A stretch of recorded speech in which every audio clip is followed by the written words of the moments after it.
अस्सलामुअलैकुम। ये मौजूद हूँ मैं कुरंगी रोड पे। ये इस साइड पे अगर जाएंगे तो एक बड़ा चैनल भी आएगा, वो उसकी सारी गाड़ियाँ यहीं से गुजरती हैं और आगे जियोमाबाद गोल चक्कर है। मैं सिर्फ एक इशू दिखाना चाह रहा हूँ। ये यहाँ से जब मैं गुजरता हूँ ना, तो ये आपको शायद नज़र आ रहा हूँ, ये पानी का जो मैं 2-4 दिन पहले गुजरा था यहाँ से, तो इतनी मिकदार नहीं थी, कम मिकदार थी। ये साफ पानी लग रहा है मुझे, जो इधर से लाइन गुजर रही है। दूसरे दिन मैं गुजरा तो ज़्यादा था, तीसरे दिन ज़्यादा, और अब ये बढ़ रहा है। इसको कोई ख़त्म नहीं कर रहा। अब इसका कहाँ पे इशू रिजॉल्व होना है पता नहीं। आपको ये पानी नज़र आ रहा है या नहीं नज़र आ रहा?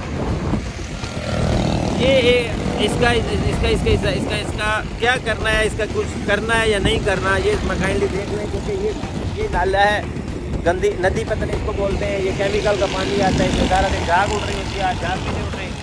वो जगह से पानी वेस्ट हो रहा है। इसका कोई ना कोई हल तो होगा, इसने करना है, वो मेहरबानी करके करना है। मैंने पॉइंट आउट किया है कि ये एरिया जो बन रहा है, जियोमाबाद गोल चक्कर से आप आते हैं कुरंगी रोड पे, तो सेंटर बन रहा है, नदी इसको बोलते हैं, पता नहीं क्या बोलते हैं। पीछे सारा डिफेंस है और इस साइड पे जाएं तो कुरंगी क्रॉसिंग और आगे बाकी एरियाज आएंगे।